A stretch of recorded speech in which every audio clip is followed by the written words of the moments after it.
ಅಲ್ಲೇ ಬೀಜ ಒಯ್ದ ಗಾಡಿ ಹಚ್ಚಿದ ಬಿತ್ತಾಕ ಡಬ್ಯಾಗ ಬೀಜ ಹಾಕುದು ಗೊಬ್ಬರ ಹಾಕುದು ಅಷ್ಟೇ ಇವ್ರು ಕಟ್ಟದ ಕೆಲಸ ಹಾಕಿ ಬಿಟ್ಟು ಸಾಲ ಹಳಕಾತ್ ಗೊತ್ತಿಲ್ಲ, ಅಡುವಾತ್ ಗೊತ್ತಿಲ್ಲ, ಸಾಲ ಕುಡ್ತು ಗೊತ್ತಿಲ್ಲ, ತಳ ಅದು ಏನು ಬಾಯಿ ಕಟ್ಟೇದು ಗೊತ್ತಿಲ್ಲ.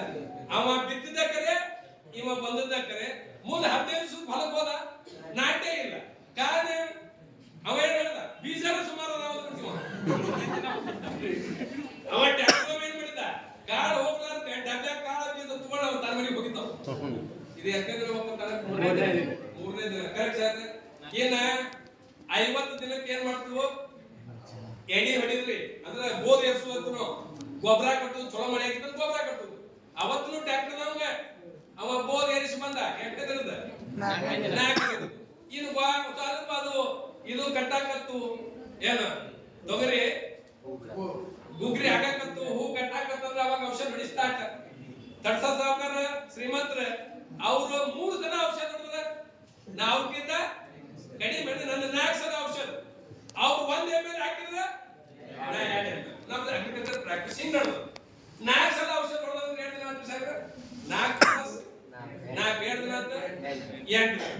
ಇನ್ನು ರಾಶಿ ಕಂಬೈನ್ಡ್ ಹಾರ್ವೆಸ್ಟ್ ಮಷೀನ್ 1 ದಿನ ಆ ಕಡೆ ಹಚ್ಚಿದ್ರೆ ಈ ಕಡೆ ತಂದ ಇಳಿಸ್ಬಿಡ್ತಾನ. ಇದು 9 ದಿನ. ಇನ್ನು 2 ದಿನ ಬಂದಿದ್ದಿಲ್ಲ ಅದ ನಾನು ನೋಡಾಕತ್ತೀನಿ. ಇಲ್ಲಿ ತೊಗರಿ ತಂತಾರ ಅಲ್ಲಿ ಒಣಗಿಸಾಕು ಅವ್ರಿಗೆ ಏನಿಲ್ಲ ಟೈಮ್ ಇಲ್ಲ. 2 ದಿನ ಅದನ್ನ ಹಾರಾಕ್ಬೇಕು, ಹತ್ತಿ ಮಾಡಬೇಕು, ಹಾರಾಕ್ಬೇಕು. ಇದನ್ನೇ ಮಾಡ್ಯಾನ ಹೋಗರ ಯಾವ ತಗೋತಾರ ಪಟ್ಟಣ ತುಂಬಿ ಕಳಿಸಿ ಕೈ ಜಾಡಿಸ್ಕೊಂಡು ಬರುದು. ಎಷ್ಟು ಒಕ್ಕಲ್ತನ ಸಾಹೇಬ್ರ 11 ದಿನ 11 ದಿನ ಒಕ್ಕಲ್ತನ ಮಾಡಿ 365 ದಿನ ನಾ ಕುಂದ ತಿಂತೀನಿ ಅಂದ್ರೆ ಹೆಂಗ್ ಸರ್? ಸರ್ ದಯವಿಟ್ಟು ಒಕ್ಕಲ್ತನ ಲಾಸ್ ಅಂಡ್ ನಾವು ನಿಜವಾಗ್ಲೂ ಎಲ್ಲಿ ಹೊಂಟಾರ ಅಂತ ನೀವು ತಿಳ್ಕೋಬೇಕು. ಇದು ಒಕ್ಕಲ್ತನ ಮಾಡಾಕತ್ತೆ ಅಲ್ಲ, ಅವ್ರ ಸುಮ್ಮನೆ ಹೇಳಕತ್ತಾರ. ಕರೆಕ್ಟ್ ಅಲ್ಲ? ಒಕ್ಕಲ್ತನ ಮಾಡಾವ್ ಹೆಂಗದ ಅಂತಂದ್ರ 365 ದಿನನೂ ಅವಂಗ ಕಡಿಮೆ ಸಮಯ ಅವನಿಗೆ ಇಲ್ಲ. ಒಕ್ಕಲ್ತನ ಅಂತ ಹೇಳಿದ್ರೆ ಇದು ಕೂಡ ಕುಟುಂಬದ ಸಂಸ್ಕೃತಿಯ ಹೊರತು ಇದು ಮಾಡಿಸುವುದು ದಂಧೆ ಅಲ್ಲ ಅನ್ನೋದ್ರ ಅರಿವು ನಮಗಿರ್ಬೇಕು. ನಾವು ಹೆಂಗೆ ಇರ್ಬೇಕಂದ್ರೆ ಟೈಮ್ ಇರ್ಬಾರ್ದು. ಆಗಲೇ ನಾ ಕೇಳಿದ ಕಾರ್ಯಕ್ರಮ ಸಾಹೇಬ್ರಿಗೆ ಎಷ್ಟು ಟೈಮ್ ಅಂತ ಕೇಳಿದ 9:30 ನಾ ಕರೆಕ್ಟ್ ಬರ್ತೀನಿ ಲಘು ಬಿಡ್ರಿ ಅಂತ ಹೇಳಿ. ಯಾಕೆ ಹೇಳ್ರಿ? ಸಮಯ ಇಲ್ಲ. ಕರೆಕ್ಟ್ ಅಲ್ಲ? ಇಲ್ಲ ನನ್ನ ಕೈ ನೋಡಾಕತ್ತಿರ್ಬೇಕ. ಒಕ್ಕಲ್ತನದ ಕೈ ಅದಾವ ಸಾಹೇಬ್ರಿವ. ಬಸವಣ್ಣನ ಅನುಭವ ಮಂಟಪ ಕೇಳಿಲ್ಲ? ಬಸವಣ್ಣನ ಅನುಭವ ಮಂಟಪದಾಗ ನಾ ಪ್ರವೇಶ ತಗೋಬೇಕಾದ್ರೆ ಅಲ್ಲಿ ಒಂದು ಸಿಟಿ ಇತ್ತು. ಸಿಟಿ ಇತ್ತು. ಏನ್ ಸಿಟಿ ಬರೀದು ಇದು ಅಲ್ಲಿ ಅವ್ರ ಬಸವಣ್ಣ ಕೈ ಮುಟ್ಟು ನೋಡ್ತದ. ಕಾಯಕ ಮಾಡು ಕೈ ಇದ್ದಂದ್ರೆ ಒಳಗೆ ಬಾ, ಕಾಯಕ ಮಾಡು ಕೈ ಇಲ್ಲ ಅಂದ್ರೆ ಒಂದ್ ಸ್ವಲ್ಪ ಕಾಯಕ ಮಾಡ್ಕೊಲ್ಲ ಮುಂದೆ ನೋಡುದು.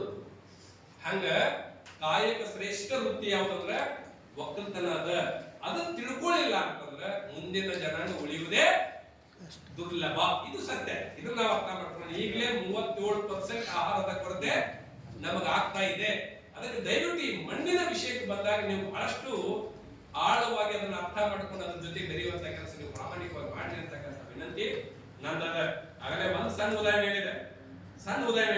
ಯಾವುದು? Organic carbon. ಕರೆಕ್ಟಾ? ಇಲ್ಲಿ ರೈತರಲ್ಲಿ ನೀವು ಯಾವ ಗೊಬ್ಬರ ಹಾಕಾಗಿದ್ರಿ ಸಾಹೇಬ್ರೆ? ಯೂರಿಯಾ. ಕರೆಕ್ಟ್. ಮತ್ತೆ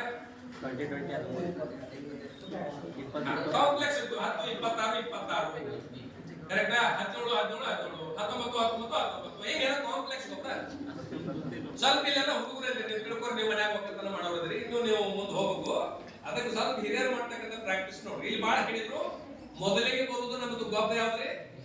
DAP, ಡೈ ಅಮೋನಿಯಂ ಫಾಸ್ಫೇಟ್ ಅಂತ ಹೇಳ್ತೀವಿ. ಅದರಾಗ ಇರೋದು 2, ಒಂದು ಸಾರಜನಕ, ಒಂದು ರಂಜಕ. Di ammonium phosphate 2. ಯೂರಿಯಾ ಅಂತ ಹೇಳಕತ್ತೀವಿ ಪ್ಯೂರ್ ಸಾರಜನಕ. 10 26 26 ಅಂದ್ರೆ 10% ಸಾರಜನಕ, 26% ರಂಜಕ, 26% ಪೊಟ್ಯಾಶ್. 17 17 17 ಸಾರಜನಕ, ರಂಜಕ, ಪೊಟ್ಯಾಶ್ 17%. ಕರೆಕ್ಟ್. ಇಷ್ಟೆಲ್ಲ ನಮ್ಗೆ ಗೊತ್ತಾಗಿದೆ. ಈಗ ನಾವು ಮೂಲ ತತ್ವಕ್ಕೆ ಹೋಗೋಣ. ಮಣ್ಣು ಏನು ಕೇಳಾಕತ್ತ? ಅಂದ್ರೆ ಮಣ್ಣು ಯಾಕೆ ಕೇಳ್ತದ ಅಂದ್ರೆ ನಿನ್ನ ಬೆಳೆ ಸದೃಢ ಬರ್ಬೇಕಂದ್ರೆ ನನಗೆ ಇದು ಕೊಡಪ್ಪ ಅಂತ ಮಣ್ಣು ಕೇಳ. ಮಣ್ಣು ಏನ್ ಕೇಳ್ತದಂದ್ರೆ ಒಟ್ಟು ಒಂದು ಸಸ್ಯದ ಆಹಾರವನ್ನು ನಾವು ಹೆಂಗ್ ವಿಂಗಡಿಸ್ತೀವಿ ಅಂತ ಹೇಳಿದ್ರೆ ಪ್ರತಿಶತ 96% ಒಂದು ಬೆಳೆಗೆ ಏನ್ ಆಹಾರ ಅಂದ್ರೆ ಏನ್ ಆಹಾರ ತಿಳ್ಕೊಳ್ಳಿ ಸಾಹೇಬ್ರೆ? ನೀರು, ಆಮ್ಲಜನಕ, ಇಂಗಾಲ ಇದು ಎಷ್ಟು ಪರ್ಸೆಂಟ್? 96%. ಒಂದು ಬೆಳೆಗೆ 96% ಮೂಲ ಆಹಾರ ಯಾವುದು? ನೀರು, ಆಮ್ಲಜನಕ, ಇಂಗಾಲ. ಇನ್ನು ಉಳಿದದ 4%, ಉಳಿದದ 4% 17 ಆಹಾರ. ಅದರ 3 ಭಾಗ ಪ್ರಧಾನ ಆಹಾರ, ಪ್ರಧಾನ ಪೋಷಕಾಂಶಗಳು ಅಂತ ಹೇಳ್ತೀವಿ. ಅವಕ್ಕೂ ನೀವು ಹೇಳಕತ್ತೀರಿ ಸಾರಜನಕ, ರಂಜಕ, ಪೊಟ್ಯಾಶ್, ಇದು ಪ್ರಧಾನ. ದ್ವಿತೀಯ ಪೋಷಕಾಂಶಗಳು ಅಂತ ಕರಿತೀವಿ. ದ್ವಿತೀಯ ಪೋಷಕಾಂಶಗಳು ಅದರಾಗ 3: ಮ್ಯಾಗ್ನೀಷಿಯಂ ಇರ್ಬೋದು, ಸಲ್ಫರ್ ಇರ್ಬೋದು, ಕ್ಯಾಲ್ಸಿಯಂ ಇರ್ಬೋದು. ಕರೆಕ್ಟ್?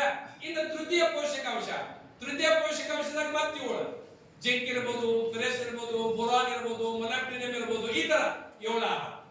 ಕರೆಕ್ಟ್? ಇನ್ನು ಇವಕ್ಕೂರ್ನ ಗಿಡ ಹೆಂಗೆ ಕೇಳ್ತಿತ್ತು, ಎಷ್ಟು ಪ್ರಮಾಣದಾಗ ಕೇಳ್ತಿತ್ತು ಅಂದ್ರೆ ಒಂದು ಸಣ್ಣ ಹೇಳಿ ನಾನು ಮಾತಾಡ್ತೀನಿ. ನಿಮ್ ಊಟದ ತಾಟೆ ಐತಲ್ಲ, ಊಟದ ತಾಟಲ್ಲ, ಊಟದ ತಾಟೆ ಜಾಸ್ತಿ ಯಾವ್ದ್ರಿ? ಏನ್ ಊಟ ಮಾಡಿ ಜಾಸ್ತಿ? ಏನು?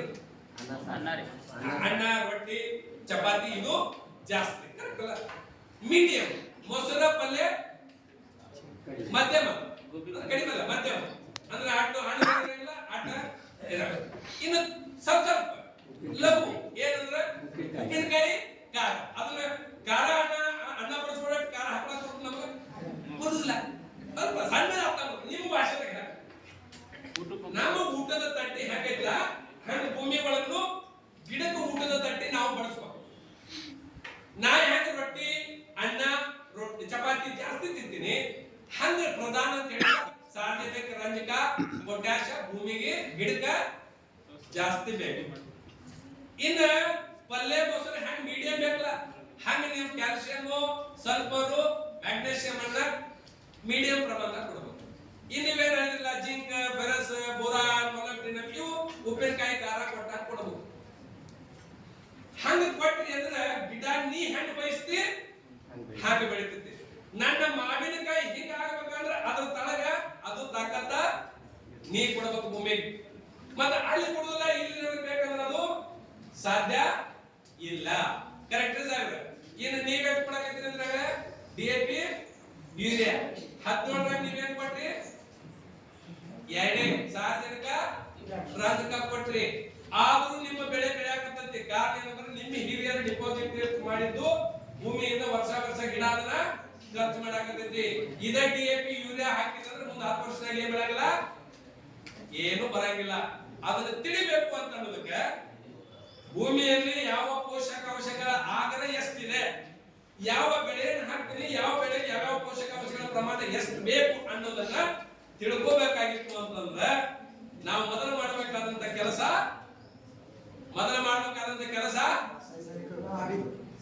ಮಣ್ಣು ಪರೀಕ್ಷೆಯನ್ನ ಕಡ್ಡಾಯ ಮಾಡಬೇಕು.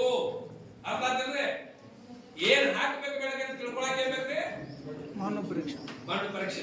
ಮಣ್ಣು ಪರೀಕ್ಷೆ ಆಧಾರದ ಮ್ಯಾಗ ನೀವು ಬೆಳೆಯನ್ನ ಬೆಳಿತಕ್ಕಂತ ಪ್ರವೃತ್ತಿಯನ್ನು ಬೆಳೆಸ್ಕೋರಿ. ನೀರಾವರಿ ಜಮೀನಿತ್ತಲ್ಲ ಮಣ್ಣು ಪರೀಕ್ಷೆ ಮಾಡ್ರಿ. ಒಣ ಬೇಸಾಯ ಇತ್ತಂದ್ರ 3 ವರ್ಷಕ್ಕ ಒಂದ್ಸಲ ಮಣ್ಣು ಪರೀಕ್ಷೆ ಮಾಡ್ರಿ. ಗಂಟು ಬೀಳುವಾಗ ನಾವು ಕೊಡ್ರಿ ಅಂತ ಹೇಳಿ ಮಣ್ಣು ಪರೀಕ್ಷೆ ಮಾಡ್ಕೊಡ್ರಿ ಸರ್. ಮಣ್ಣು ಪರೀಕ್ಷೆ ರಿಪೋರ್ಟ್ ತಿಳ್ಕೊಬೇಕ. ಡಾಕ್ಟರ್ ಹೇಳಿದ ನಿಮ್ದು ಮೂತ್ರ ತಪಾಸಣೆ ಮಾಡಿದ, ಕಫ ಚೆಕ್ ಮಾಡಿದ, ರಕ್ತ ಚೆಕ್ ಮಾಡಿದ, ರಿಪೋರ್ಟ್ ತಗೊಂಡು ಕಿಶನ್ದಾಗ ಇಟ್ಕೊಂಡು ಬಂದ್ರ ಸಾಹೇಬ್ರೆ